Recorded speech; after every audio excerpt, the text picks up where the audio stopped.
Good afternoon, everyone. Welcome to this edition of Critical Conversations. My name is CJ Broderick. I have the pleasure of serving as the president and CEO of the Greater Durham Black Chamber of Commerce. This afternoon, we have the pleasure of one of our members, BPO Professionals, providing us with a very, very important presentation, Unlocking Global Potential, Leveraging Remote Talent from Africa. I think we've been hearing about being in the global economy for many years, but ever since the pandemic, I think many of us have really truly actualized this opportunity to be a part of this global economy, and this is one of the ways that we can take advantage of and benefit from being a part of a global economy. So I'm very, very happy to welcome Cheeto and BPO Professionals for this outstanding webinar presentation. Thank you all so much for this, for bringing this to us, and I'm looking forward to learning along with all of you in this presentation. So without further ado, I'll pass it over to you, Cheeto.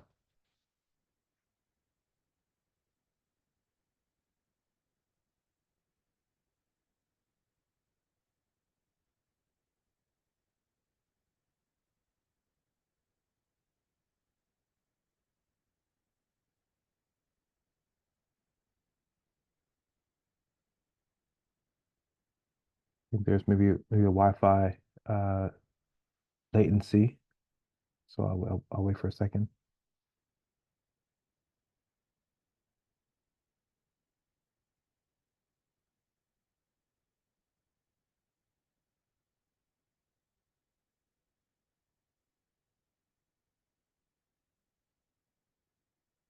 All right, let me check. You all can hear me okay, right? Yeah, we can hear you. Okay. Yeah. All right, good deal. Sometimes it's me, sometimes I'm on the wrong network, and so I have to always double check. All right, I think Cheeto's logging off and logging back on. In the meantime, while we wait on Cheeto to get logged back in, let me just kind of popcorn it around the room a little bit to see what interests you about this presentation. Why did you decide, you know what, I want to learn more about this presentation? I want to open the floor first to anyone who wants to kind of go first, but then if none, then I'll ask some folks in a one-on-one direct fashion. So yeah, open floor. What about this presentation or this topic interested you? You say, you know what, I'm going to log in this afternoon. Anyone can start us off. Yeah, I'll start it off and wait until Cheeto gets in. So, hello, everyone. I'm Mac McNeil. I'm the Executive Director of NCRC's Community Development Fund in Washington, D.C. And I'm interested in it, one, because, I have a passion for, the continent of Africa. And I know we have a lot of talent on that continent that is being underutilized, for multiple reasons. But, there are a lot of highly educated pockets within the continent that we could utilize here, in the United States when we think about outsourcing. And historically, we haven't done much with the continent. I know a lot of the outsourcing has gone to, to India, to, some of the other Asian markets, Philippines, and things of that nature. But I think, just the awareness of what's out there on the continent of Africa and how we could utilize that source to, do some of the work that we have here in the U.S., I think is beneficial not only for the United States organizations, but just, as a diaspora and helping to uplift and make connections overall. I think it's critical. Absolutely. Thank you for sharing that, Mac. Yeah.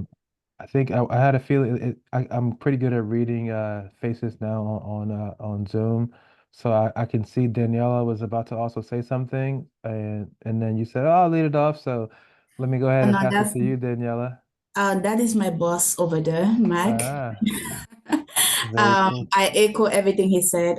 We do work with a lot of businesses, and as a business support program, we are always looking for resources for businesses. And so if there's anything that can help provide some sort of affordable options for businesses in the US, where it's able to also help individuals in the continent, that is pretty much the best case scenario. And so I'm just here to absorb the information and learn how I can take this information and pretty much disperse it to the businesses that we work with.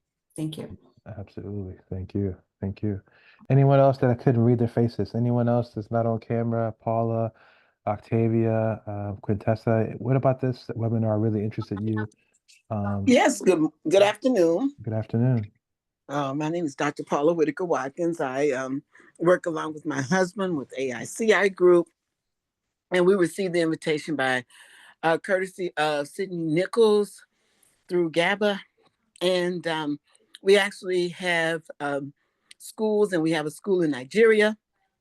And so we very recently, a project that my husband's working on our behalf as a primary, had requests that potentially seeking resources on the continent. So when Sydney sent this, it was like, oh my goodness, let's definitely connect and hear what is being said.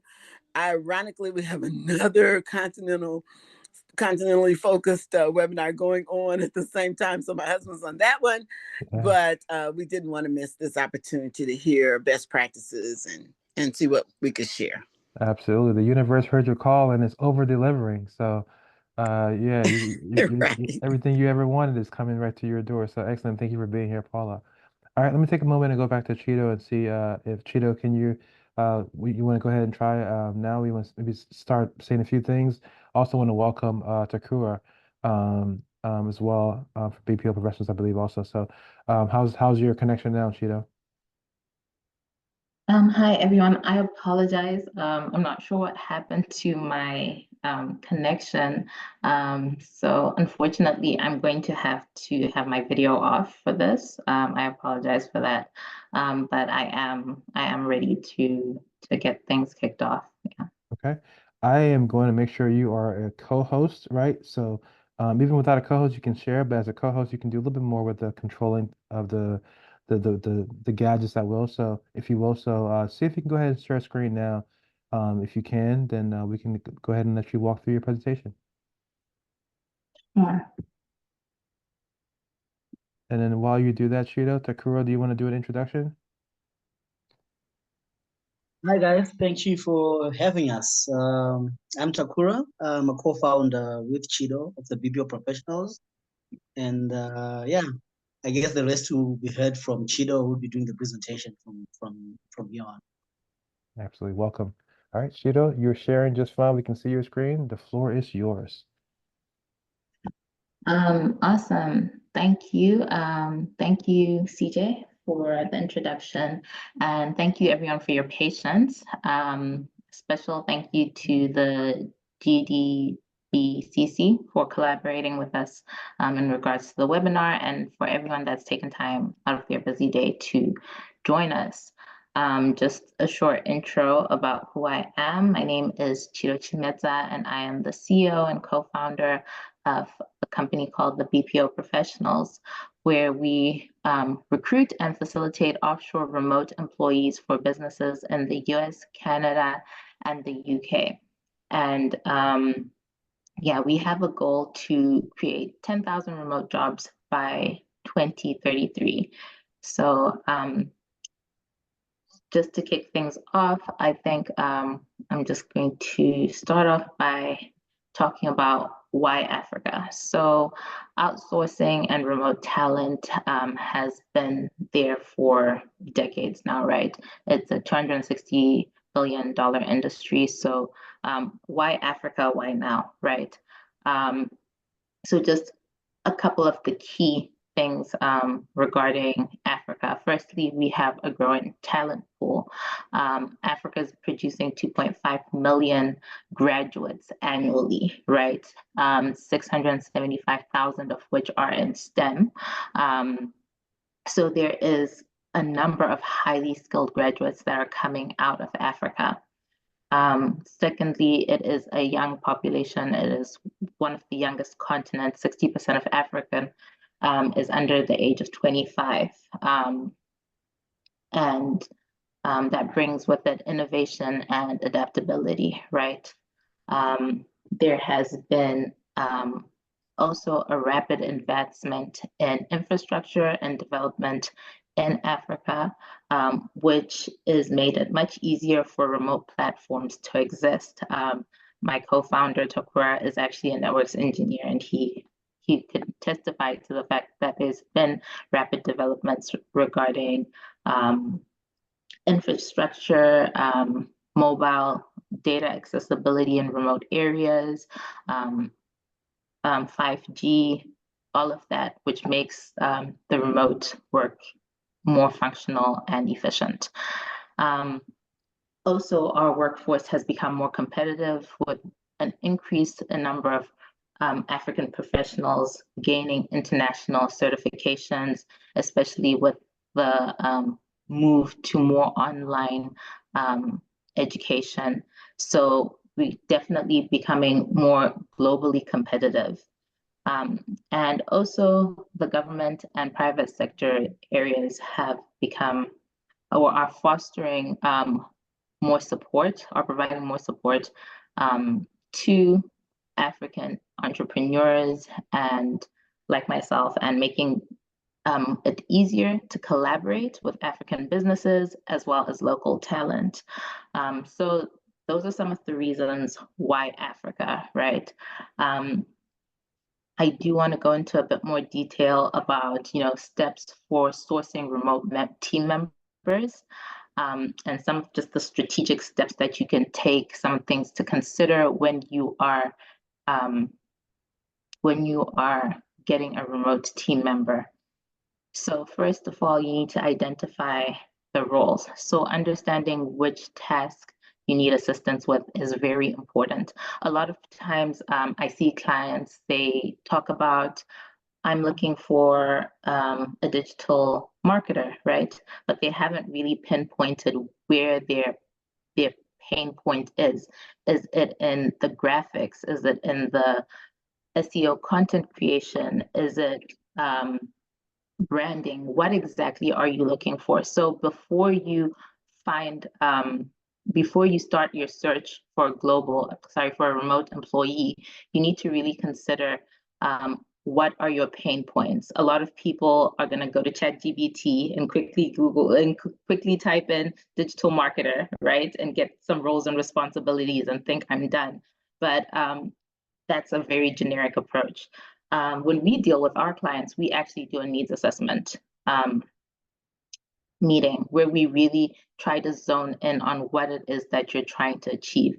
And I suggest that people that are looking for remote talent to really go into detail and figure that out before you even start your search, right? So get your job description, get your roles and responsibilities, think about your day-to-day activities and how you can integrate a remote person into that.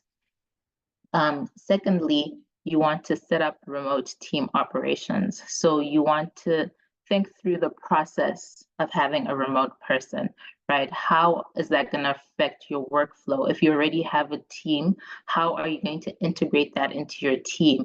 As well as what tools can you use?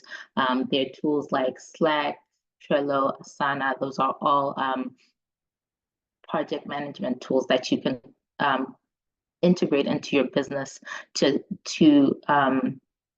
get seamless workflow processes down, as well as what is accountability going to look like. Are you going to look for time management tools like Clockify or Time Doctor that can assist in accountability? Every company is different. Every organization is different. Some people want people to clock in and clock out. Things like Time Doctor are very great for that, because literally when the person switches on their work laptop, the computer registers that, okay, this person's not working. I mean, it can go as far as taking screenshots if that's something you want. Or are you going to be the type of manager who rather lays out the tasks and want them achieved and work more on performance basis? But however your workflow is going to be, you need to think that through before you even start to look for the candidate. That way, when you are looking for the candidate, you know the type of person you're also looking for, right? Someone who has the skill set of using Trello or Asana, someone who needs a certain level of accountability or doesn't like to be micromanaged, things like that, right? Which leads me into my next point, which is finding the right talent. Take time to go through the interview process and to vet your candidates. Don't make any assumptions when it comes to your candidates. So it's easy to just assume that, oh, if this person is a digital marketer, they can use Canva, or they can use Photoshop, or whatever it may be. Don't make any assumptions. Go through the CVs. Make sure that the candidate aligns with those roles that we talked about in the beginning, right? Look for keywords that match your role, right? As well as vet your candidate. For us, when we go through the interview process with our clients, we use the job profile that we would have created in the needs assessment stage. And we look for keywords, we vet our candidates, everything from doing a Google search, checking credit history, if that is something that aligns with the role that they're going to be doing, right?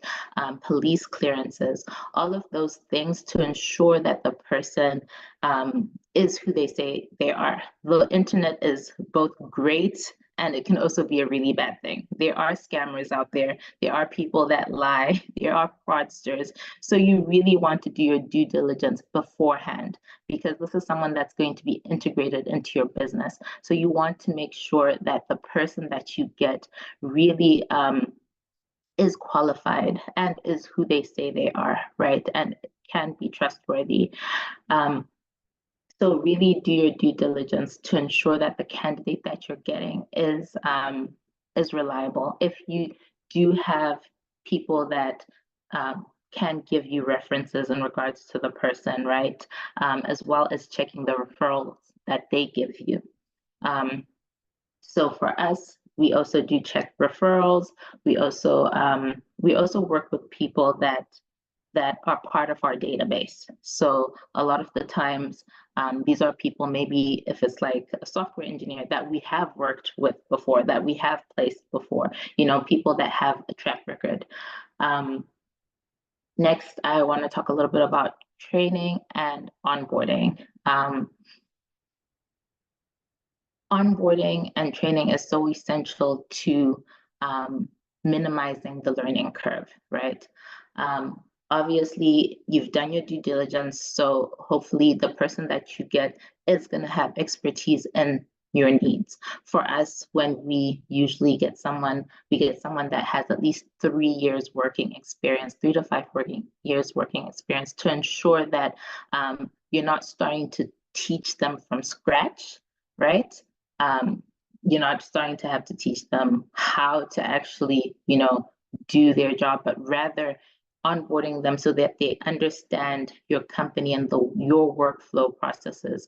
They understand your culture, your expectation, your management styles, how you guys do, how you guys communicate and things like that. However, if you are getting someone, maybe you're getting a recent graduate, because obviously they're going to come at a more cost-effective, they're going to be more cost-effective, but there is going to be that learning curve. And if you are going to take someone like that, just ensure you also provide the abilities to train them in the way they may need to be trained. And then also consider performance and consider managing performance and productivity. Provide clear goals, deadlines, and expectations so that from the beginning, you have key performance indicators, and the member, your team member, understands what it is that they're trying to achieve in their role, but not only in their role, as a company as a whole, what the company is trying to achieve as well, right? So some insights for, excuse me, apologies. So some insights that I want to talk about that just continue to elaborate on what we were talking about previously is understand the cultural context, right? So having someone work from Africa, you're definitely going to have some cultural differences, but not anything that isn't abnormal in any team setting, right? Whenever you bring people together, you can have people from different cultures, different religions, races, sex, gender, all of that. So I think that, well, what I best always suggest is to always be respectful and to be mindful, right? And we always advocate, and we actually train our employees before they go out to our clients, that they need to be mindful, they need to be respectful, and have a mindset that is open and willing to learn. And I think that that goes both ways for the employees and the employers, because it will build trust and it will avoid misunderstandings. Align on expectations early. So we touched on this a little bit in regards to deliverables, right? But be clear and communicate clearly about all your expectations upfront. This will help employees not to work under assumptions. So things like the working hours, the deliverables, the performance matrices. If you have that all figured out from the beginning, it will be more seamless and there'll be less misunderstandings. Invest in onboarding. We mentioned that before. It also just helps your remote team member to feel like they're part of the company culture, right? And it helps them to understand their roles. And then leverage your collaborative tools. Some of those tools we mentioned previously, again, like Slack, Asana, Zoom, and just be sure to make it routine that you use them, right? A lot of people sometimes get Asana and then never actually use them.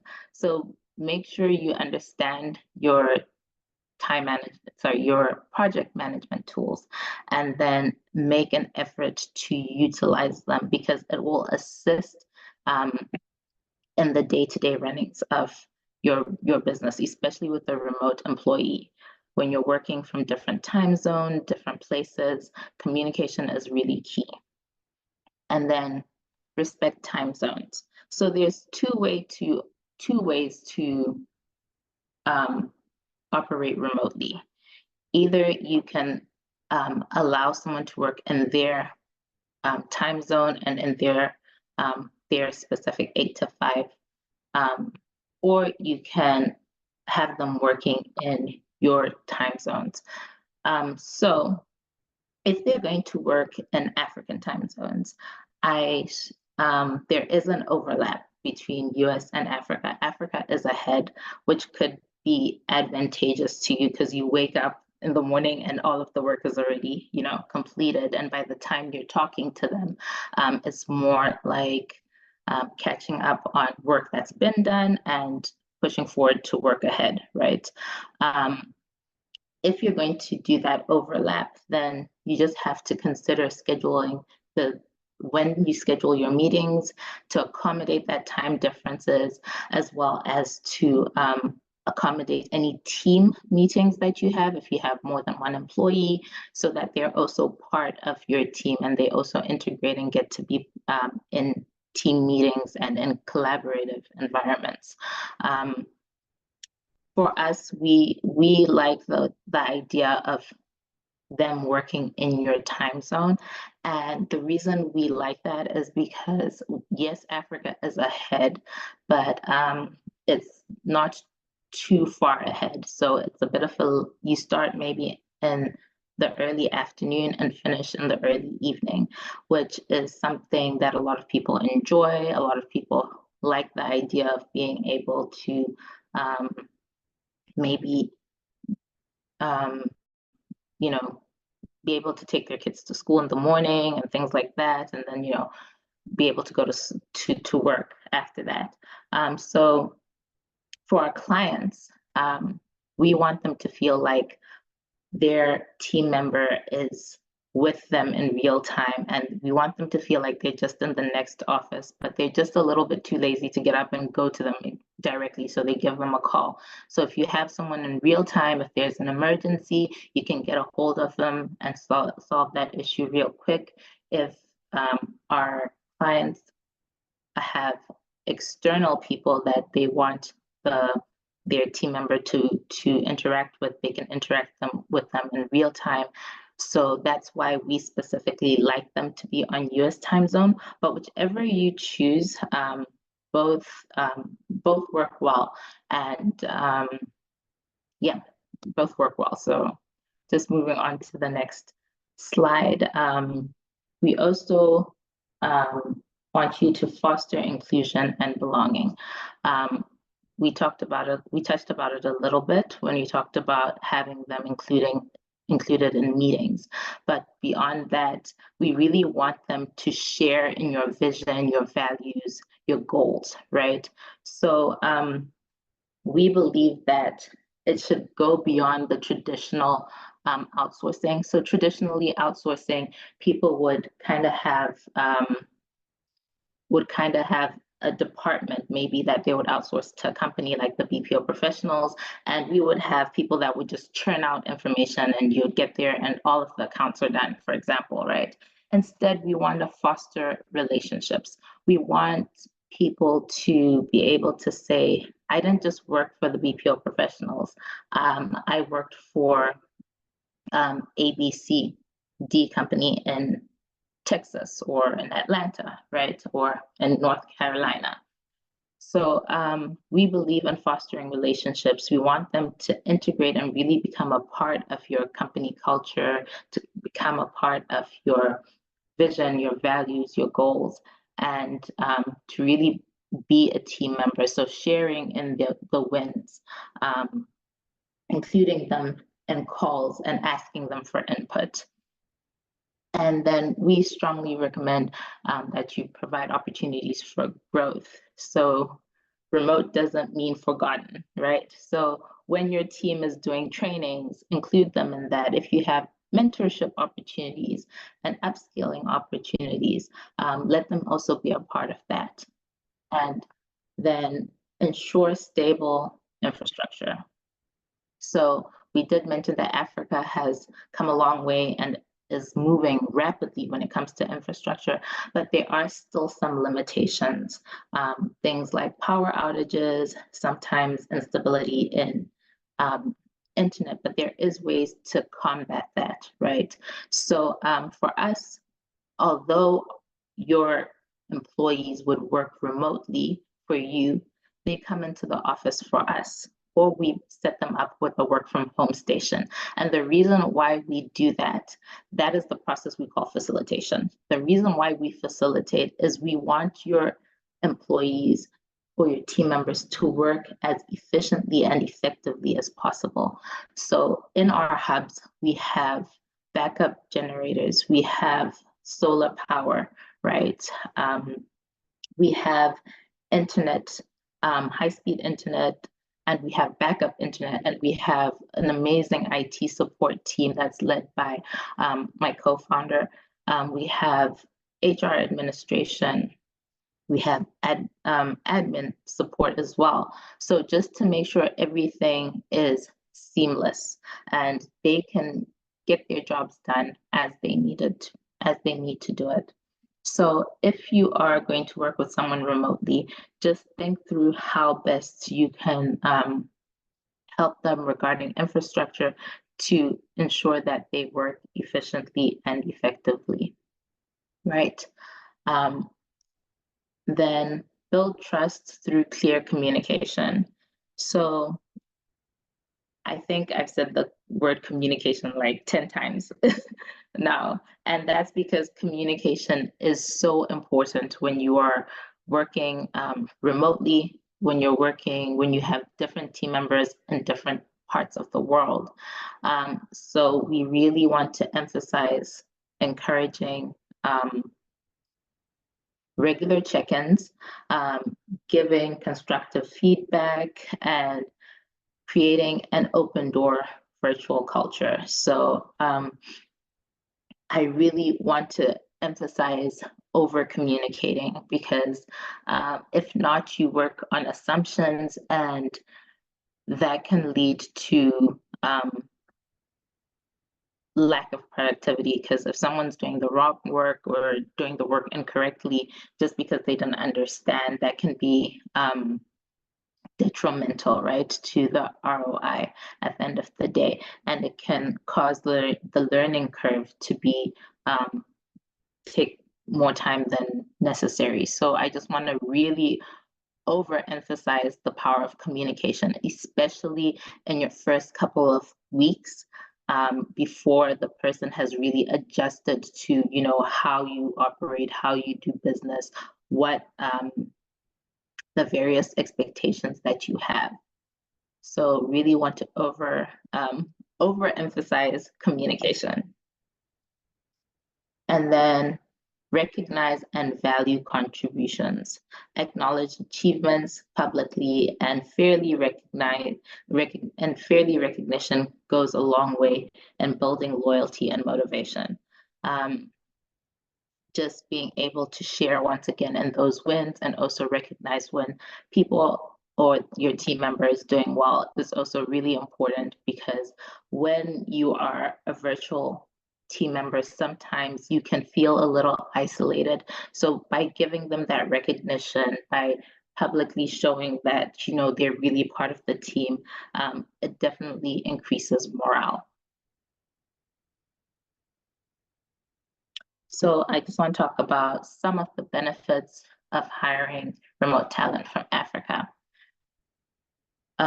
Firstly, definitely it's going to be cost effective, right? But in this cost effectiveness, there is a saying in Shona that says, "Jakachipa shinodura." So it means cheap things can be expensive. So what it means is, if you're getting something cheap that is not good quality, right, in the long term, it is expensive, right? But what I want to emphasize with the talent that's coming out of Africa is that it is high quality talent, and it's at competitive rates, not because the quality is low, but because the cost of living in Africa is low. So you're leveraging on the fact that the cost of living in Africa is low, and not that the quality of the talent is low, because we have highly skilled, like I mentioned, highly skilled, highly educated people coming out of Africa that are getting international qualifications, that are looking for employment, and that are competitive. Secondly, time zone compatibility. We mentioned the significant overlap, but there's also a second aspect of having the 24-hour cycle going. If, let's say, you're looking for customer support, right? You can also have customer support 24 hours, because there is that 24-hour flexibility. And then diverse perspectives and skills. So like I mentioned, lots of highly skilled people coming out of Africa in terms of IT, digital marketing, customer services, graphic designing, so much more, AI engineering, software engineering, just to name a few. And then there are a lot of, also there's a high English proficiency, strong communication skills across the globe. I did give a special shout out to Zimbabwe and South Africa, because that's where our hubs currently are, but across Africa, really. And then scalability and flexibility. It's easy to scale your team up or down based on your business needs. And then we just want to talk a little bit about, the cost saving, which is something that we mentioned prior. And here I just put some annual saving analysis based on some of our pricings, right? So if you're looking for a virtual administrator, you can save up to 51%, right? But you can get cost savings of up to even 70% if you see, like, with your AI engineers. And once again, I want to emphasize that this isn't because you are getting a lower quality candidate, but rather just we're leveraging off of the lower cost of living in Africa. I also love to emphasize about our virtual assistants. We love to provide tailorized recruitment, and that's why we do recruitment as part of the package. Is when you have a virtual administrator from the BPO professionals, you can get someone who really is tailorized to your need. So not just someone that can do the basic virtual administration, but we do try to figure out your pain point, right? So let's say you do need a virtual administrator to schedule calls, respond to emails, all of the things that a normal VA would do. But maybe you're really struggling with QuickBooks. Because we have so many graduates coming out of Africa, and because there is a significant issue with unemployment, you can actually get a virtual administrator that is strong in accounting, that has an accounting background, that can then tackle your QuickBooks issues significantly while also doing all the other VA responsibilities. Similar if maybe you need a digital marketer, or you need you need someone who's strong in digital marketing or SEO content creation, you can still get a virtual administrator with a specific skill set that helps you in your organization. One example I will give is we have a client who is a psychologist, and we managed to provide a virtual administrator who has a psychology background. So she was really worried about getting someone who really understands like how to handle her clients, you know, like because maybe someone might call and they're actually suicidal, and if that person doesn't have the proper understanding of mental health or, you know, psychology in general, they might answer the phone incorrectly. So we managed to get her someone with a psychology degree who does all her virtual administration tests, but also has in-depth knowledge when it comes to psychology, the best practices when it comes to transcribing her notes, answering the phones and talking to her clients, you know, even when they're doing presentations for her different speaking engagements. He understands, you know, what kind of research that really relates to the topic on a more expertise level, if I can put it like that.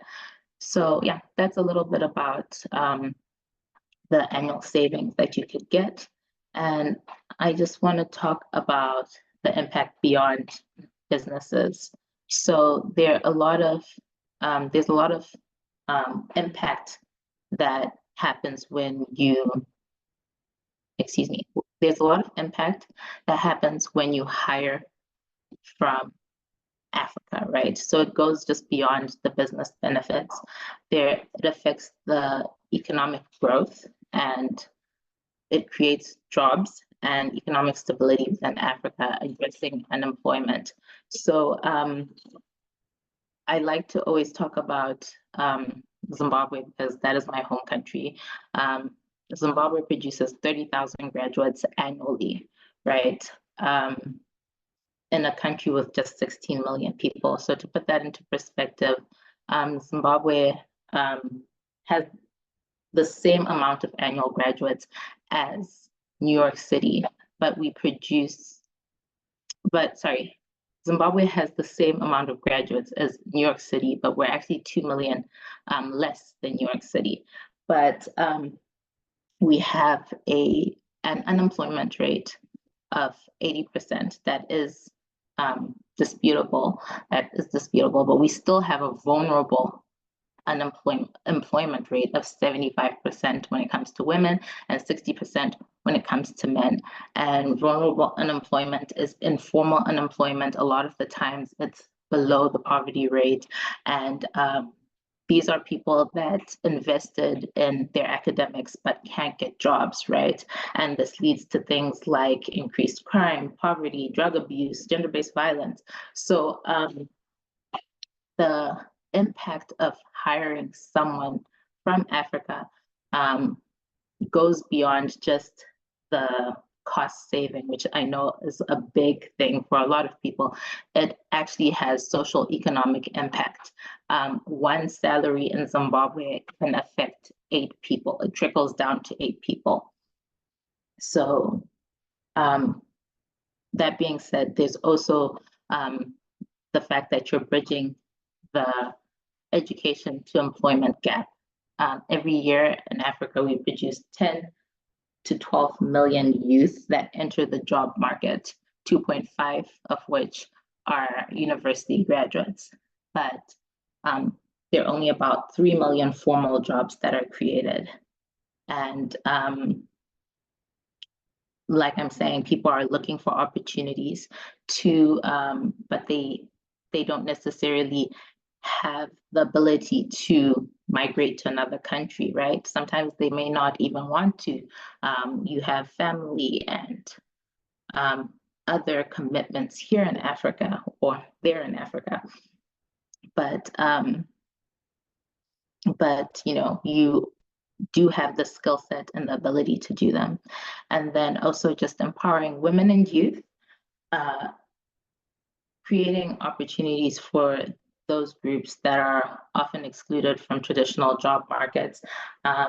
They usually face a lot of barriers to entry, with only 3 million formal jobs being created. A lot of the times they face more barriers to entry. That's why the BPO professionals does focus on women and youth a lot. And also there's a corporate social responsibility that comes with it, which enhances your brand reputation and shows ethical hiring practices on your company. So as for our presentation, that's basically sums up how you can leverage businesses from Africa. Just a couple of testimonials of people that have used our services, that are using remote talent from Africa, people that we've helped to find team members. Rodney G, he likes to always emphasize that it's a game changer, of which I think it really is, especially if you're a small business or if you're a solo entrepreneur. Having someone to help you can really help you get peace of mind, right? And it can be a big cost saving. Destiny always tells us that she recommends the BPO professionals to all her family and friends, and she's really happy that she got someone who can really understand her business and who is trying to, who is sharing in her vision and her mission. And also Destiny is actually opening another branch, and part of that is because she managed to get, you know, someone who can really help her in her business process, because she can now focus on other things than having to focus on, well, she can focus on her real calling while all the administrative tasks are being handled. And then Jimmy is a regular client, constantly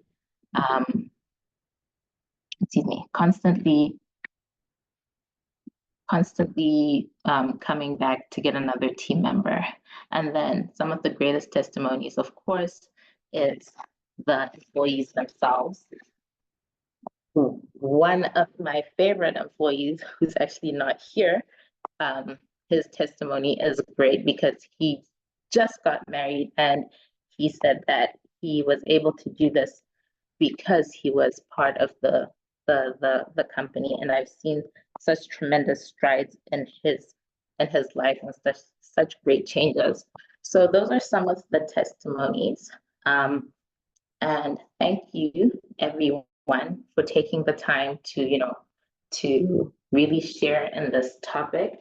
I do want to open up the floor if anyone has any questions, any remarks, any contributions.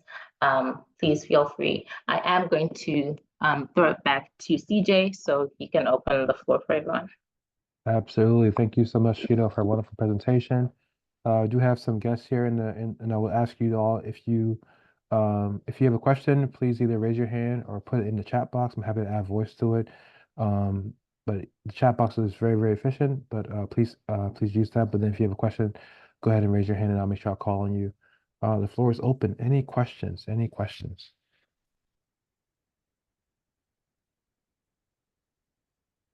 I know earlier, Octavia, thank you for answering the question in the chat box. Quintessa, you're unmuted. Go for it. Yes. Hello, everybody. Thank you for the presentation. My question is, what are the tax implications with hiring somebody overseas or international, or is the BPO registered here in the US and fronting all of those expenses? Great question. Great question. Thank you so much. So the BPO Professionals is an American company. It is an LLC, although our operations are based in Africa. So in regards to tax implications, we would get into a normal SLA, service level agreement, with our clients, and then we have another agreement with our employees. So although they work with you directly, they are actually employed by us. The BPO Professionals has two, we have an American company and an African company. So we deal with all the labor laws, the all of those issues, the tax laws regarding our employees. So you guys don't have to worry about things like W-2s. Rather, you actually get a tax break because we send you a monthly invoice. Let's say you have a digital marketing person, that will actually just be a marketing expense, and you actually get a deduction on that. Great question. Quick question, Quintessa. Awesome. All right, good deal. Next question. Looking for my unmuters and then also looking in the chat box. Let's see. I'm going to come to you, Octavia. I know you had a comment in the chat box earlier about why this was important for you to come. What do you think about the presentation? Any questions? Hi, everybody. My name is Octavia. Yes, that was me in the chat box. And again, thank you, everybody, for hosting this. You know, my overall thoughts, one, I just love that there are people in my community that are really reaching out and bringing visibility to webinars like this. That makes me feel good because building community is something that I've been focusing on for the past year. And my thoughts on the webinar overall, I definitely think that y'all did an amazing job, and I will be passing this information on to my colleagues, especially the ones that are hiring. So yeah, thank you for calling me in. Absolutely. Thank you, Octavia. I know Kimberly, I'm going to come to you next in a second. I think I wanted to get your thoughts as well. In the chat box, I do have a question. I want to make sure I get that in. Yeah, this is Kim. Yeah, thank you so much. Please forgive me for logging in a little later, just a meeting prior carried over. So I kind of missed the beginning of the introduction. So I do want to note if this presentation will be shared. I was intrigued by the webinar request for the Durham Black Chamber of Commerce. I'm based here in Charlotte, North Carolina, and I actually requested for a couple of our consortium. My company is a consortium, and I run different projects, facilitate different projects and programs working with educational institutions, the private sector, as well as government. And a couple of the businesses are on this line, and we were trying to, see how we could be a resource to help support some of that work that you guys are doing. And one, I'm really excited that you all lifted this up in this state, in this way. So kudos to you all for such an endeavor. So one, I'm going to ask for one of our members that's on this call to make an introduction. Two, I wanted to understand, where are you based at in Africa? And then 3, is BPO connected right now with various different companies here in the United States? And you may have covered this, so please forgive me for not seeing this on any slide, that's looking for recruitment right now with these said jobs that you have laid out in the presentation today. All right, thank you so much. And I can build further more on dialogue later. Yeah, so I'll answer a little part of it, and then Sheeta, I don't know if you want to touch it, but so I am recording this presentation right now, Kimberly, and I do have your email somewhere, so I will get it to you, get you a link to see it, so you can take a look at it. And then also in the chat box, Sheeta did lay out her email address and all those things, so make sure you all take note of it. So if you develop some questions between now and tomorrow or the next couple of days, you all can just email, Sheila@tbpop.com. So just make note of that as well. Sheila, I know you. I'm gonna combine the questions you heard there with Rama's questions from the chat box, and then I'll let you answer both of them in the interest of time. The other question in the chat box was, what scope of services are you able to streamline staff resources for at this time? So I know you had there. I think the question is related to, you had there a couple of different job proficiencies, if you will. Maybe you have a list somewhere on the website of maybe 10 more people that you have ready to go. So just want to combine those two, and I'll pass it to you, Sheeta, if you want to maybe add a few words as well. Thank you, CJ. Thank you, Kimberly, for your questions.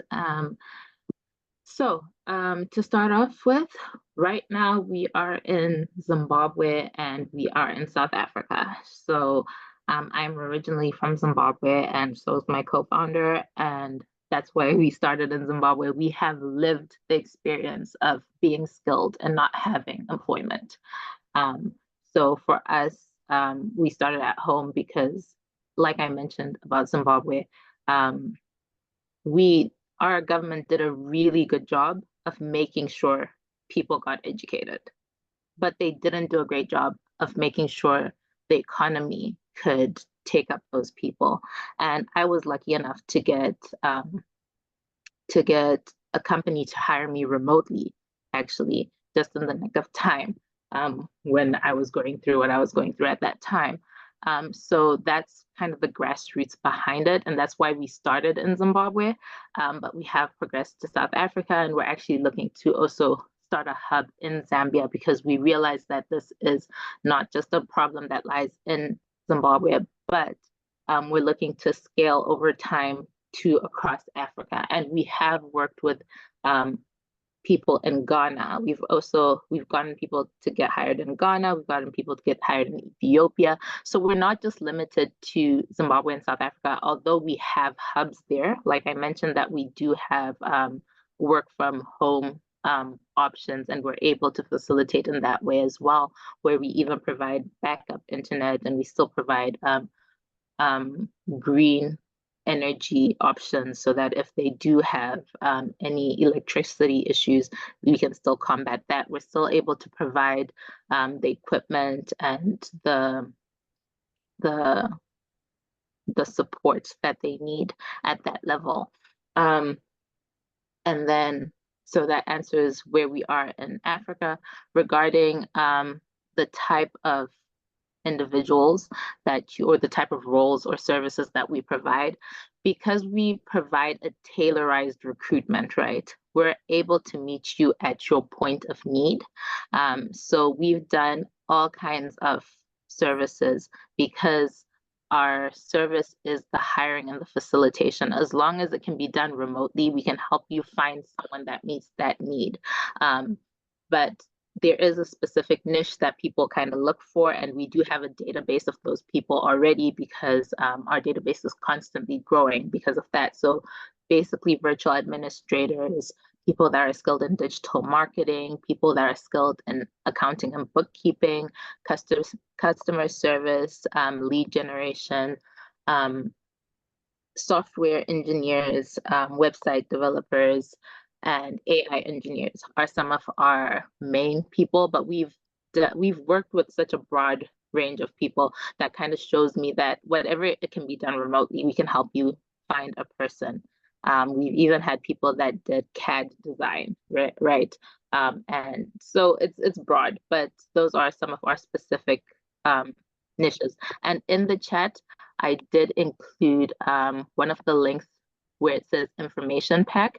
There is actually a company profile as well as a list of rates. So that also gives you a better idea of some of the range that we have as well. Absolutely. Thank you so much, Cheeto. Thank you. All right, it is now a little bit after 2. I know a few people have 2 o'clock meetings. I think I'm one of those people. I'll be a little bit late, but I do want to thank you all for joining this afternoon. Again, I look forward to being in touch. Cheeto's email is in the chat box. I also have some of your emails, most of your emails as well. So I'll put my email in the chat box as well. Feel free to reach out to any of us, and we look forward to continuing this conversation. Yeah, and working with all of you. So thank you so much. I'm gonna stop the recording. Thank you.